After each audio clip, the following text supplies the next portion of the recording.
Muhammadin wa ala alihi wa sahbihi ajma'in amma ba'd.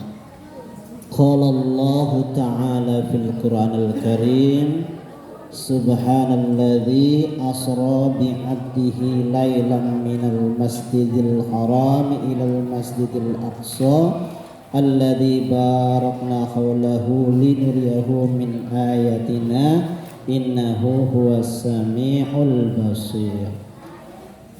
Wa qala Allah ta'ala fil Qur'anil Karim qul hal yastawil ladzina ya'lamuna wal ladzina la ya'lamun. Yang saya hormati beliau Kepala Desa Buntulia Jaya yang mewakili beserta staf pemerintahan desa yang hadir. Yang saya hormati Ketua BPD dan anggota BPD yang sempat hadir. Yang saya hormati beliau Ketua Takmir Masjid Baitus Salam beserta seluruh pengurus Takmir Masjid Baitus Salam. Mudah-mudahan senantiasa semangat untuk sama-sama menghidupkan Masjid Baitus Salam. Amin. Yang saya hormati beliau tokoh masyarakat, orang tua kita Bapak Ian Tangahu. Yang saya hormati bapak-bapak, ibu-ibu sekalian, dan tak lupa para pemuda-pemuda penerus perjuangan bangsa dan agama yang sudah mau duduk beserta orang tua, yang mudah-mudahan mereka diberikan ilmu yang manfaat. Allahumma amin. Jadi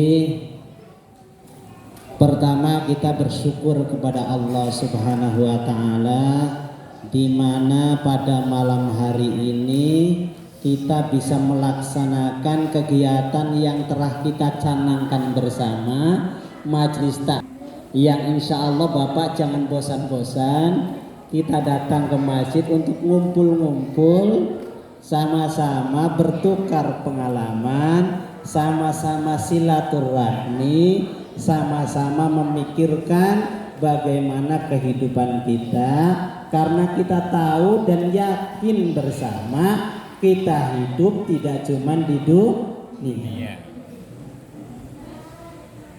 Kemudian Bapak Ibu sekalian yang dirahmati Allah, kedua saya berterima kasih karena kata Allah tidak sempurna syukur seseorang kalau orang itu belum bisa berterima kasih kepada sesama. Jadi kita cuma kepada Allah saja itu belum sempurna syukur kita sebelum kita bisa berterima kasih kepada sesama kita. Maka ucapan terima kasih yang pertama saya sampaikan kepada Ketua Takmir dan seluruh jajaran pengurus Takmir yang sudah memfasilitasi kegiatan bulanan kita. Yang mudah-mudahan ini kegiatan semakin meningkat. Insya Allah. Terima kasih yang kedua saya ucapkan kepada para staf desa, kepala-kepala dusun yang sudah saya minta bantu nganterin undangan. Mudah-mudahan langkahnya ini jadi pahala. Karena saya selalu ingat hadis Rasul. Barang siapa mengajak satu kebaikan, kemudian orang itu yang diajak melaksanakan kebaikan itu, maka orang yang mengajak itu akan mendapatkan kebaikan yang sama dengan orang yang melaksanakan tanpa mengurangi pahalanya. Nah jadi umpamanya contoh begini, podo ngajak orang majelis taklim, orangnya kan datang ke majelis taklim, orangnya dapat pahala ke majelis taklim, nah podonya juga dapat transferan itu tanpa mengurangi pahala yang hadir. Kemudian terima kasih yang ketiga kepada ibu-ibu yang sudah menyumbangkan sedikitnya konsumsi, bapak-bapak yang sudah menyumbangkan sedikitnya konsumsi untuk pelaksanaan pada malam hari ini. Mudah-mudahan sedekah yang dikeluarkan menjadi wasilah kita, menjadi berkah kehidupan kita. Allahumma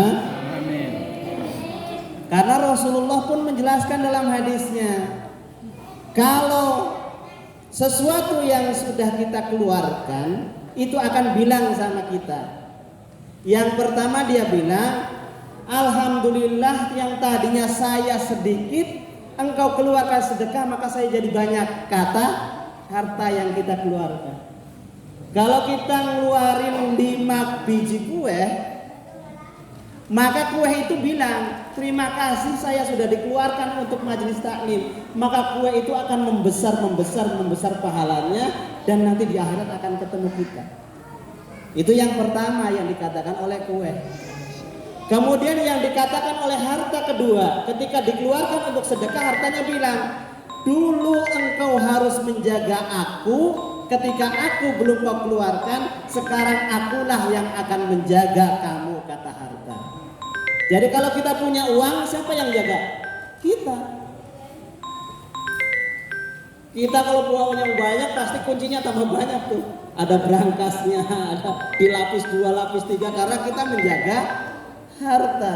Tapi ketika harta ini kita keluarkan untuk sedekah, hartanya yang menjaga kita dari apa? Dari malah bahaya, dari sesuatu yang bisa merugikan kita. Itu harta yang jaga.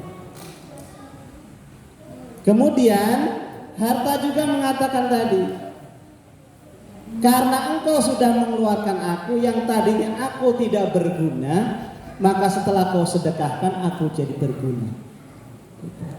Nah, jadi ibu bapak sekalian yang dirahmati Allah, malam hari ini kita rangkaikan sama-sama dengan peringatan Isra Mi'raj Nabi besar Muhammad sallallahu alaihi wasallam. Peristiwa Isra Mi'raj ini adalah peristiwa ujian keimanan. Karena secara logika, masa Rasulullah dari Masjidil Haram ke Masjidil Aqsa, dari Masjidil Aqsa ke Sidratul Muntaha kok cuma sepertiga malam, masuk akal enggak? Kalau sama akal kan enggak masuk. Makanya dulu orang kafir itu yang sudah beriman banyak yang kafir lagi, gara-gara Rasulullah menceritakan hal yang tidak masuk akal. Tapi itulah namanya mukjizat. Kekuasaan itu cirinya satu, tidak masuk akal. Kalau masuk akal bukan namanya mukjizat, bukan namanya sesuatu yang luar biasa. Sesuatu yang luar biasa itu yaitu tidak masuk di akal tapi terjadi. Makanya wajib bagi kita iman bahwa Isra Mi'raj betul-betul terjadi terhadap baginda Nabi besar Muhammad sallallahu alaihi wasallam. Bapak-bapak sekalian yang dirahmati Allah, untuk memahami agama kita butuh ilmu. Makanya pada malam hari ini saya akan menerangkan keutamaan ilmu dan keutamaan menuntut ilmu. Saya nukil dari kitab Duror Bahiyah. Yang pertama diterangkan di dalam Al-Quran, Qul hal yastawil ladzina ya'lamuna wal ladzina la ya'lamun. Apakah sama? Katakanlah, apakah sama orang yang berilmu dengan orang yang tidak berilmu? Sama nggak Pak Bu? Nggak sama. Orang bisa dokter karena tahu ilmu dokter. Itu si fulan dokter karena ternyata dia belajar di fakultas kedokteran. Kalau ada tukang obat jual obat di pasar, bisa disebut dokter enggak? Nggak bisa. Walaupun dia hebat, racik obatnya hebat, tapi dia tidak bakal disebut dokter karena dia tidak ikut fakultas kedokteran. Makanya nanya ayat ini sama apa enggak tuh orang yang berilmu dengan orang yang tidak berilmu. Ibu berhari-hari kan kita bikin kue nih ibu. Sama enggak orang yang memang tahu bikin kue dengan orang yang belajar yang enggak tahu ilmunya? Sama enggak? Enggak sama. Coba kasih tepung, kasih mentega, kasih telur, suruh sama-sama bikin. Yang satu bikin sama-sama suruh bikin donat. Kira-kira rasanya sama enggak? Enggak sama. Makanya Allah itu tanya sama kita, sama nggak tuh? Orang yang berilmu dengan tidak berilmu. Begitu pula orang baca Quran, Bu. Kalau ada orang bilang, Al-Quran itu tidak perlu pakai ilmu tajwid. Zaman Rasulullah nggak ada tajwid. Itu hati-hati tuh, keliru itu. Justru ilmu tajwid itu supaya membaca Quran kita sesuai dengan membaca Qurannya Rasulullah. Ada satu ormas-ormas yang begitu beranggapan, ilmu tajwid ini nggak penting. Ternyata kita bisa baca Quran yang sesuai dibaca oleh Rasulullah itu dengan ilmu tajwid. Kemudian ibu bapak sekalian, kita ibadah hari-hari nih, saya tanya sama yang muda-muda, sudah tahu belum syarat sahnya sholat? Sudah tahu? Syarat rukunnya sholat sudah tahu? Alhamdulillah. Yang membatalkan sholat, alhamdulillah. Ini penting sekali. Makanya ada kalau dalam ibadah namanya ilmu fikih. Ilmu fikih itu apa? Ilmu yang menjelaskan tentang tata cara kita beribadah kepada Allah dari mulai yang sunnah maupun yang wajib. Itu ilmu fikih, mempelajari hukum-hukum agama. Hukum agama itu ada apa saja?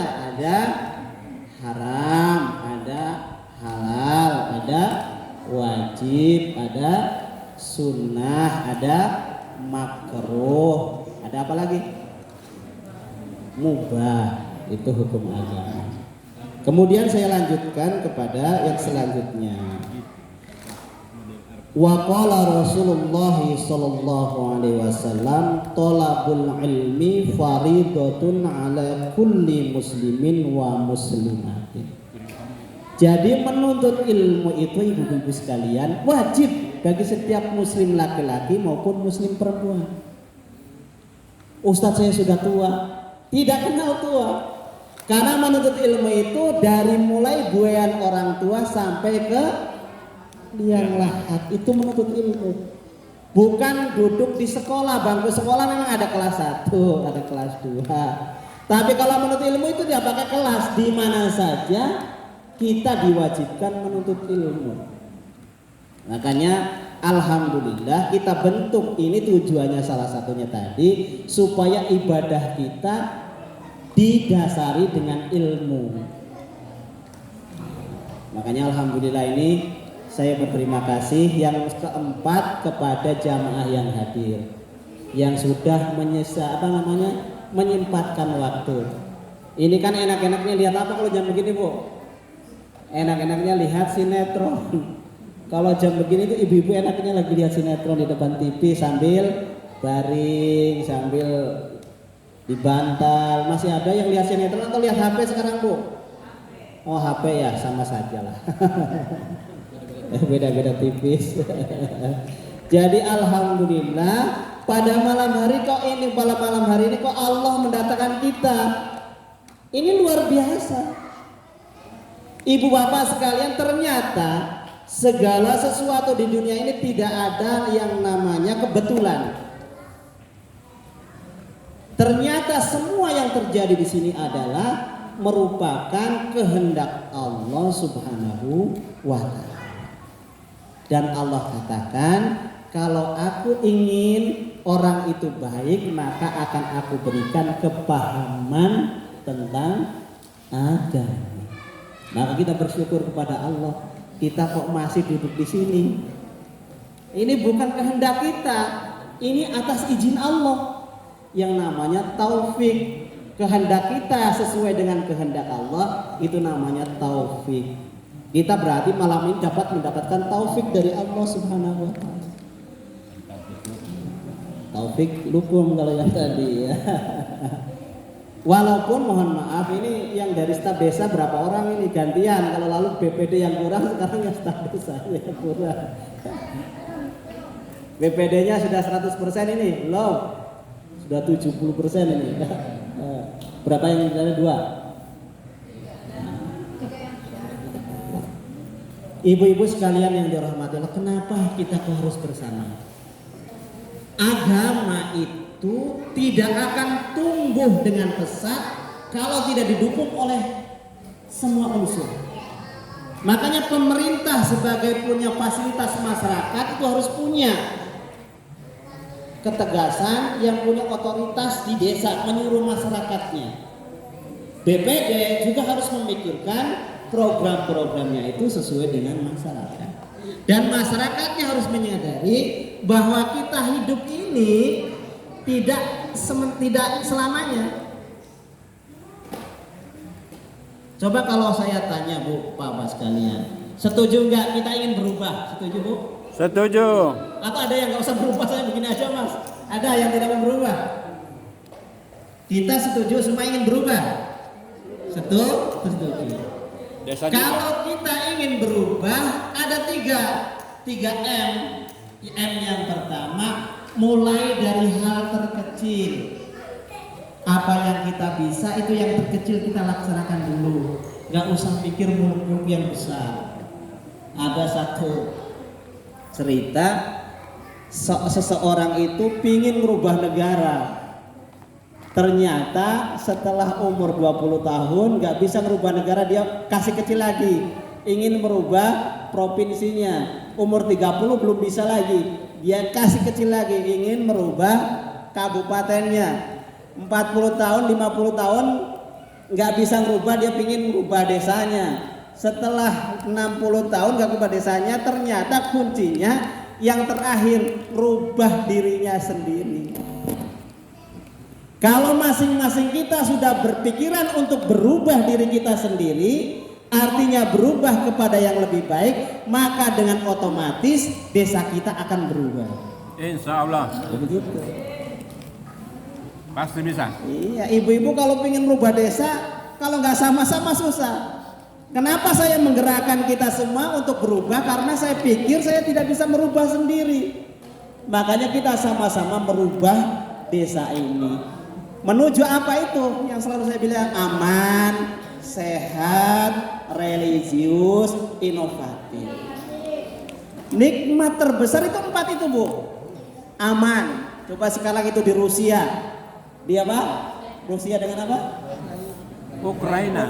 Di Ukraina dibom terus itu.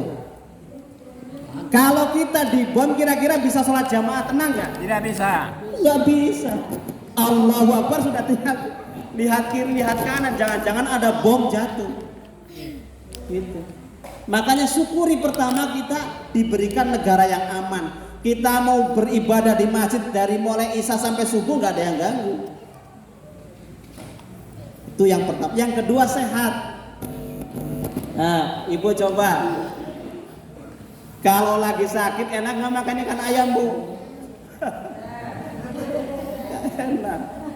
Tapi anehnya kalau orang sakit dibawa ditanyain apa saja. Nak mau makan apa? Ayam? Enggak Pak. Mau beli roti? Enggak Pak. Coba kalau ditawarinnya waktu sehat. Habis. Biasa kita tawarin enggak? Biasanya kita nggak nawarin kalau lagi sehat itu. Nanti kalau sakit belum ditawarin semua. Mau apel enggak? Mau pisang enggak? Lagi nggak sehat ditawarin yang enak-enak, tidak akan nikmat. Tapi sebaliknya, kalau kita sehat, biar cuman sambal dabu-dabu jadi nikmat. Makanya syukuri kesehatan. Kemudian yang ketiga, religius, agama. Kita iman dan Islam itu nikmat yang luar biasa. Ibu bapak sekalian yang dirahmati Allah, sering saya sampaikan, kalau diri kita tidak beriman itu tidak ada yang berharga dalam diri kita. Semua yang dikeluarkan oleh tubuh kita tidak ada yang berharga. Yang dikeluarkan dari mata kita berharga Bu. Tai mata itu ada harganya? Tidak ada. 1 kilo berapa? Tidak ada. 160. Yang dikeluarkan dari mulut kita nggak ada harganya. Yang dikeluarkan dari telinga kita apalagi? Dari hidung kita, dari lubang doa kita. Kalau dibandingkan dengan liurnya walet, berharga mana? Liurnya walet. Berarti kita dengan walet mana berharga? Walet. Kalau tidak beriman. Tapi kalau beriman, maka manusia itu akan mulia di hadapan Allah Subhanahu wa taala. Wa basyiril ladzina amanu wa amilus solihati. Gimana? Wa basyiril ladzina amanu wa amilus solihati anna lahum jannatin tajri min tahtihal anhar. Itu kalau beriman. Tapi kalau kita tidak beriman, walladzina kafaru wa kadzdzabu bi ayatina ulaika ashabun nar hum fiha khalidun. Orang-orang yang kafir, orang-orang yang kufur dan mendustakan ayat-ayatku kata Allah, maka baginya disediakan tempat yang namanya neraka, dia kekal selama-lamanya di dalamnya. Itu ibu-ibu sekalian yang dirahmati Allah. Makanya kalau kita ingin berharga dari palet, lebih berharga dari liurnya walet, maka kita harus beriman, beramal soleh. Makanya ini amal soleh, jangan salah Bu, ada amal soleh, ada amal salah. Jangan salah bilang, Mas saya juga sudah beramal salah, bukan amal soleh. Hadirin sekalian yang dirahmati Allah. Kemudian selanjutnya di dalam hadis selanjutnya, qala Rasulullah sallallahu alaihi wasallam, man salaka tariqan yaltamisu fihi ilman sahalallahu lahu tariqan ilal jannah. Barang siapa yang meniti jalan menuju majelis taklim, majelis ilmu, maka sebaginya adalah seperti sedang membuat jalan ke surga. Jadi makanya ibu tadi ada yang jalan, ada yang naik bentor, ada yang diantarin sama anak, itu sebenarnya sedang menuju surga. Itu sebenarnya sedang menuju surga. Karena kita sudah dari rumah sudah niat, saya mau datang ke majelis taklim, saya akan mendengarkan ilmu. Makanya niat jangan sampai salah niat Bu ya. Saya malu sama Mas Lukman kalau nggak berangkat, itu salah niat itu. Niatnya saya mau menuntut ilmu karena kita butuh ilmu. Segala sesuatu butuh ilmu. Rasulullah mengatakan, man arada dunya fa'alaihi bil ilmi wa man aradal akhirah fa'alaihi bil ilmi wa man aradahuma fa'alaihi bil ilmi. Barang siapa ingin kebahagiaan dunia harus dengan ilmu. Tadi bikin kue kan harus ada ilmunya. Mau jadi pejabat ya harus punya ilmunya. Kalau pejabat nggak punya ilmunya, kata Rasulullah, apabila satu urusan dipegang oleh yang bukan ahlinya, tinggal tunggu kerusakannya. Nah, makanya ini calon-calon ayahanda, kalau mau nyalon ini harus punya ilmunya dulu. Ada yang mau nyalon di sini? Ada. Nah, itu harus tahu ilmunya dulu, jangan salah. Nanti korbannya kita nih, masyarakat yang jadi korban. Makanya ilmunya yaitu tadi tujuannya mensejahterakan masyarakat, menghidupkan agama, menjadi amal soleh, jangan amal dan barang siapa yang menghendaki kebahagiaan akhirat, maka baginya ilmu. Kita sholat butuh ilmu sholat, kita wudhu butuh ilmu wudhu. Bagaimana Ustadz, saya belum bisa sholat. Sholat dulu saja, gampang, nanti belajar belakangan. Apalagi kalau mau jamaah. Kalau jamaah ibu bapak sekalian, jelek baik dihitung sama Allah, satu rate. Contohnya begini Bu, ibu punya mangga, ada orang yang borong, Mas tak borong mangganya, itu masih dipilih apa enggak? Enggak dipilih, diambil semua. Yang kecil yang besar diambil semua. Nah kalau ibu mau jamaah, biar belum bisa, yang penting ikut iman, dihitung semua. Ini sama lagi jamaah. Itu untungnya kita berjamaah. Makanya Baitus Salam ini mudah-mudahan ini pol kalau jamaah. Amin. Allahumma amin. Kemudian yang selanjutnya, barang siapa yang ingin bahagia dunia dan akhirat, maka harus punya ilmu kedua-duanya. Apalagi mohon maaf, anak-anak muda yang punya keinginan berjuang di agama harus punya ilmu agama. Jangan malas-malas belajar. Di majelis taklim mana saja, yang penting itu bentuknya ilmu, datangi. Kemudian yang selanjutnya Bapak Ibu sekalian, An Abi Hurairah radhiyallahu anhu, An Abi Hurairah wa Abi Dzar radhiyallahu anhuma qala babun minal ilmi tata'allamuhu ahabbu ilaina min alfi raqatin tatawwu'an.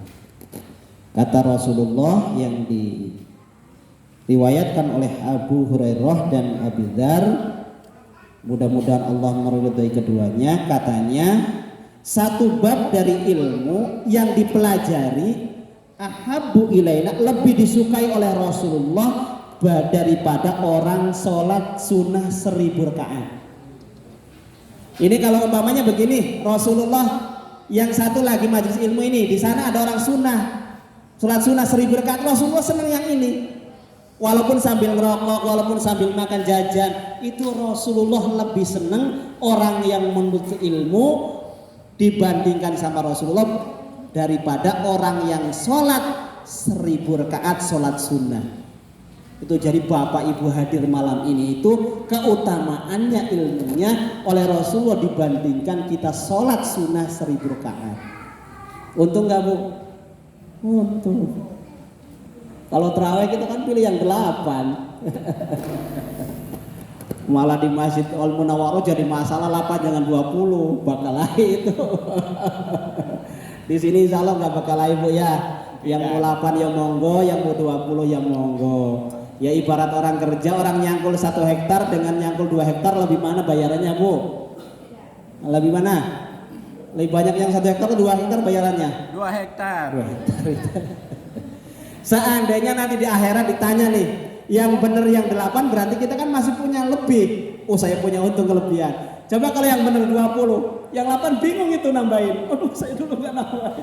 Tapi gak ada begitu Bu. Kita sudah sholat di malam bulan Ramadan itu, man qoma Ramadanan imanan wa ihtisaban ghufira lahu ma taqaddama min dambi. Barang siapa yang mau berdiri sholat di malam bulan Ramadan dengan penuh keimanan, dengan keikhlasan, maka Allah akan ampuni dosanya yang sebelumnya. Itu keutamaan sholat tarawih itu. Nah, jadi ibu bapak sekalian yang dirahmati Allah, pada malam hari ini karena waktunya juga sudah malam, jadi keutamaan menuntut ilmu itu luar biasa. Makanya ibu-ibu sekalian jangan malas-malas menuntut ilmu, terutama ilmu agama. Karena ilmu agama itulah yang dipakai untuk kita bagaimana kita beribadah kepada Allah Subhanahu wa ta'ala. Walaupun sebenarnya Bapak Ibu sekalian, kita kalau ingin berubah jangan hanya hubungan kita kepada Allah saja. Bagaimana hubungan kita kepada sesama juga harus kita perbaiki. Kemudian bagaimana hubungan kita terhadap lingkungan kita. Ini yang sering kita lalai. Sudah sedikit orang yang peduli terhadap lingkungan.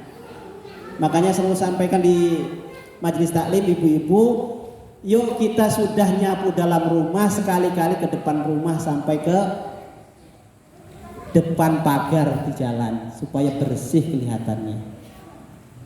Bapak-bapak juga begitu, biasakan ketika lihat sampah yuk kita pungut.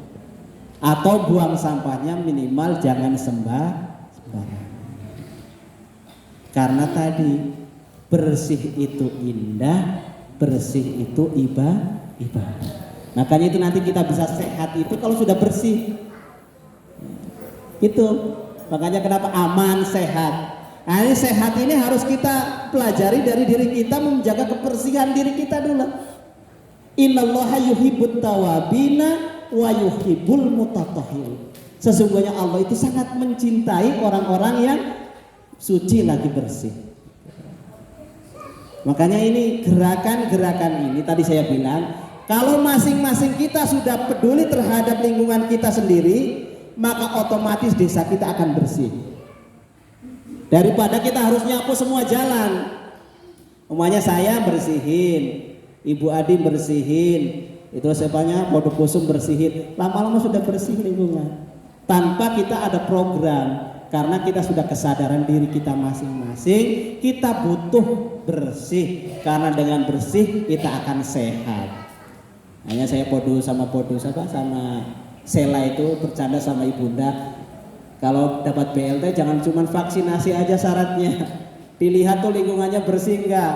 Kalau enggak bersih ditahan dulu BLT-nya. Bersihin dulu. Itu kekuatannya pemerintah itu. Kalau saya nggak bisa begitu, tapi desa itu bisa merubah. Desa gampang sekali merubah masyarakat ini, karena dia yang punya masyarakat. Program disambungin dengan ini, sambungin dengan ini, maka akan jadi. Makanya itu Podo Fikih, BPD harus berpikir ke depan seperti itu. Itu tadi. Makanya ibu-ibu sekalian, yang saya inginkan itu, alhamdulillah sudah terbiasa, nanti kita kalau ada acara nggak usah disuruh, sudah pada bawa sedekah sendiri-sendiri, ada kelebihan bawa sendiri. Makanya ini bulan depan ini kalau dapat undangan silahkan, kalau mau Mas saya juga mau bantu silahkan, nggak apa-apa. Oh saya punya aqua, bawa aqua nggak apa-apa.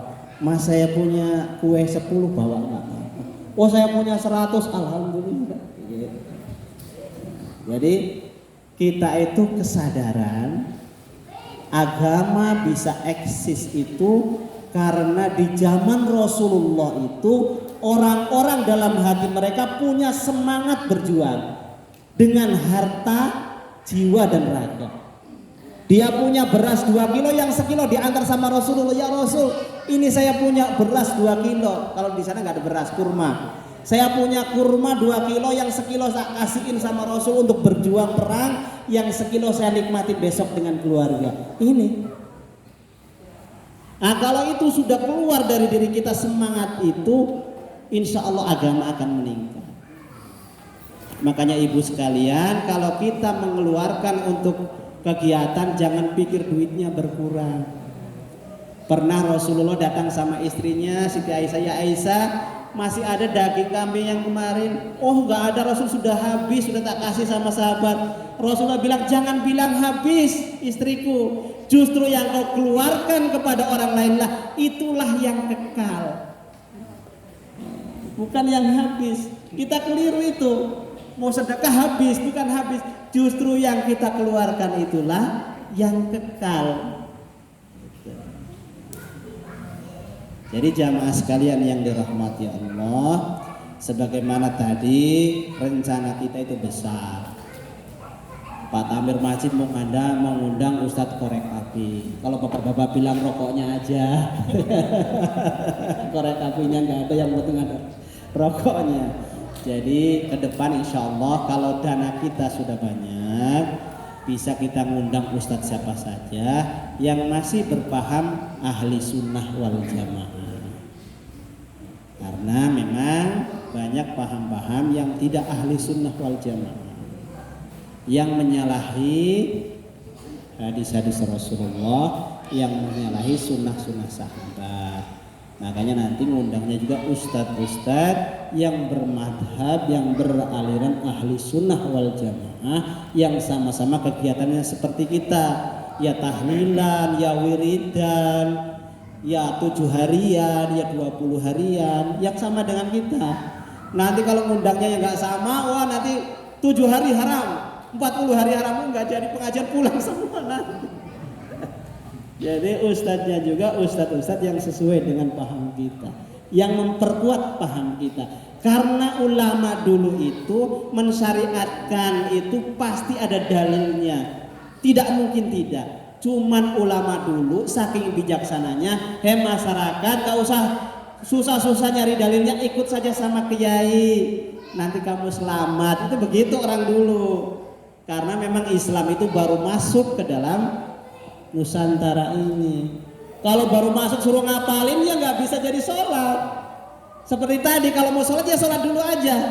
Gerakannya sudah hafal, gerakannya apa, lama-lama kita buka kunci ibadah. Oh kalau Allahu Akbar bacanya ini, oh kalau ruku bacanya ini. Nah nanti di majelis ini kita bahas, nanti kalau sudah masuk ke pembahasan fikih, dari mulai air yang boleh untuk bersuci, kemudian najis, kemudian cara wudhu, cara sholat, batal sholat dan semuanya, insya Allah akan kita bahas di sini.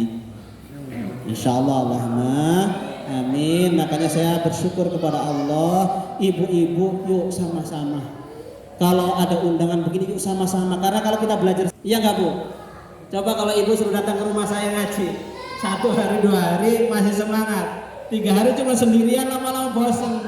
Tapi kalau sama-sama kan enak, sambil senggol-senggolan kan, sambil nanya tadi masak apa nih, wah gitu. Kenapa enggak ini ya? Kalau sama-sama ya.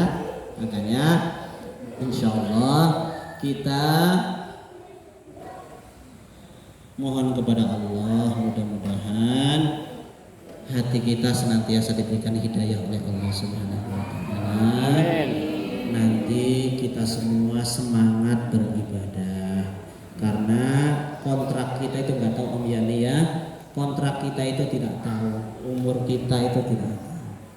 Cepat lambat pasti akan kembali ke liang lahat.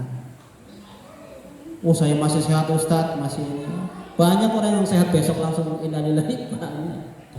Ustadz saya, orang yang sakit banyak belum mati-mati. Allah bilang dulu lo waktu sehat nggak mau sholat, sekarang sakit nggak bisa berdiri suka sholat. Makanya masih sehat. Udah pada sama-sama ngumpul-ngumpul. Ya kita bicara apa yang bisa kita tanyakan nanti ditanyakan sama orang yang ahlinya. Jadi insya Allah Bapak Ibu sekalian mohon maaf. Jadi saya tidak menggurui, hanya menyampaikan kabar-kabar yang disampaikan oleh Rasulullah SAW tentang agama. Ternyata agama itu harus didasari dengan ilmu. Kalau agama tidak didasari ilmu, maka yang jadinya gontok-gontokan. Kita setiap hari berkelahi, masalah kunut jadi kelahi, masalah tahlilan jadi berkelahi, masalah tarawih 8 dan 20 jadi berkelahi karena kita tidak berilmu. Makanya ilmu itu yang menuntun kita. Al ilmu nurun, ilmu itu cahaya. Makanya kalau hati kita ingin bercahaya, senang-senang dengerin ilmu. Jadi insya Allah mohon maaf apabila penyampaian saya menyinggung Bapak Ibu sekalian, mohon maaf ya Bu ya. Kita sama-sama orang bodoh tapi pingin disenengin sama Allah. Kita sama-sama orang nggak bisa tapi pingin ibadah yang baik. Kita sama-sama nggak tahu, pingin sama-sama supaya hidup kita bahagia dunia akhirat. Mudah-mudahan saya doakan itu semua yang sudah bersedekah malam hari ini dimudahkan rezekinya, ditambah-tambah umurnya. Amin. Dan yang hadir semua hari ini mudah-mudahan ditambah-tambah kesehatannya oleh Allah Subhanahu wa taala, ditambah-tambah kenikmatannya oleh Allah Subhanahu wa taala. Anak-anaknya dijadikan anak soleh dan solehah. Amin. Dan mudah-mudahan kita ditambah-tambah dekat kepada Allah Subhanahu wa taala. Amin. Mudah-mudahan kita selamat dunia, selamat akhirat. Allahumma amin. Billahi taufiq wal hidayah.